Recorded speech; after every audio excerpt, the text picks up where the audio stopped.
l'approche de la puberté, l'individu cherche à trouver sa propre identité. Et donc, il va commencer à remettre en question, en cause, tout ce qu'il a appris jusque-là par ses parents, par l'école et par l'entourage. Il passe donc par ce qu'on appelle une phase d'adolescence.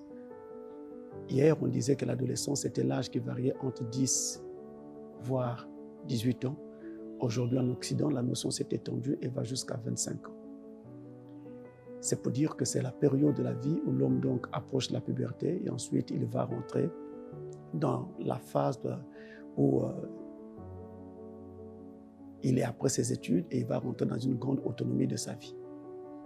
Pendant cette phase, donc, généralement, on est encore sous tutelle, on est chez les parents et il va arriver, il peut arriver, il est peut-être même déjà arrivé qu'on sente qu'on a envie d'aller explorer un peu l'extérieur. Et là, sans l'avis de ses parents, sans l'autorisation de ses parents. Alors, en le faisant, en sortant de la maison sans l'autorisation parentale, on s'expose à beaucoup de risques. Déjà, on s'expose à une exploitation et à un abus de la part donc, de l'entourage ou du milieu dans lequel l'enfant ou le jeune ado va donc atterrir.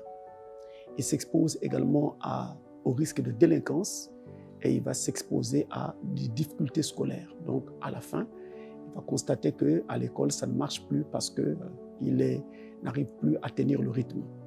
Il va également s'exposer à des dangers pour sa sécurité personnelle parce que les gens qu'il va côtoyer, voire coudoyer, il ne les maîtrise pas, il ne les connaît pas. Il en connaît peut-être un ou deux, mais ne connaît pas toujours avec qui les autres en fait se mêlent.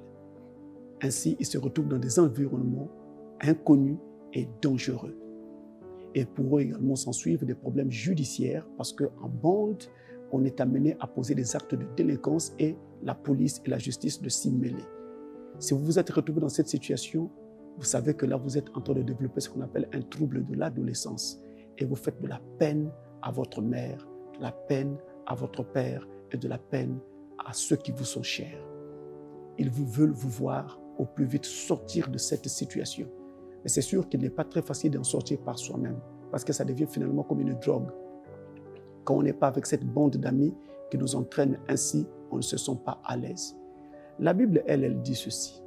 Dans le livre d'Éphésiens, au chapitre 6, au verset 1 jusqu'au verset 3, il est écrit « Enfants, obéissez à vos parents selon le Seigneur, car cela est juste. Honore ton père et ta mère, c'est le premier commandement avec une promesse, afin que tu sois heureux et que tu vives longtemps sur la terre.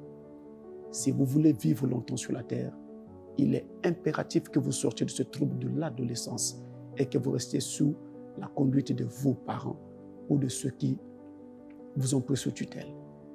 Prions. Dieu notre Père, où que ce soit où se trouve un jeune, un adolescent qui est pris par le trouble de l'adolescence et qui n'arrive plus à tenir en place, à respecter ses parents, ses aînés et à écouter les conseils qu'on lui donne à la maison et à l'école. Je prie que par ta grâce, le Saint-Esprit le touche et le rattrape là où il se trouve, le ramène à la maison, le ramène au sein de sa famille, au sein de ceux qui l'aiment véritablement, et qu'il puisse se ranger et être un enfant sérieux et un bien, et un grand bien pour la communauté. Je recommande ces enfants à toi pour que tous ces esprits de démons qui les agitent, les quittent, les abandonnent, sortent d'eux au nom tout-puissant de Jésus-Christ. Amen. Shalom chez vous.